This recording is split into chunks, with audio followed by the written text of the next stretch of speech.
Zveza potrošnikov je na ljubljansko okrožno sodišče vložila skupinsko odškodninsko tožbo proti podjetju GEN-I. Prepričani so, da je največji dobavitelj električne energije pri nas v zadnjih 3 letih samovoljno spreminjal cene električne energije ter s tem več kot 300 tisoč gospodinjstev oškodoval za skoraj 200 milijonov evrov.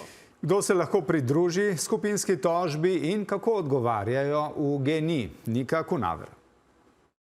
V zadnjih 3 letih, od avgusta 2022, je največji dobavitelj elektrike v državi, državni GEN-I, večkrat zvišal cene.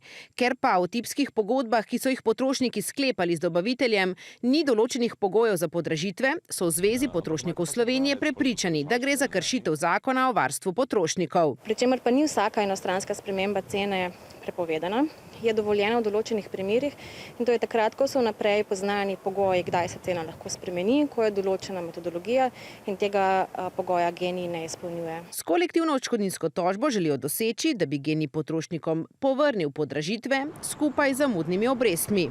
Ocenjujejo, da je bilo oškodovanih več kot 300 tisoč potrošnikov, v povprečju za okoli 600 evrov. Potrošniki sicer v postopku niso stranka, saj so predlagali njihovo izključitev. Kaj to pravzaprav pomeni? Ko bo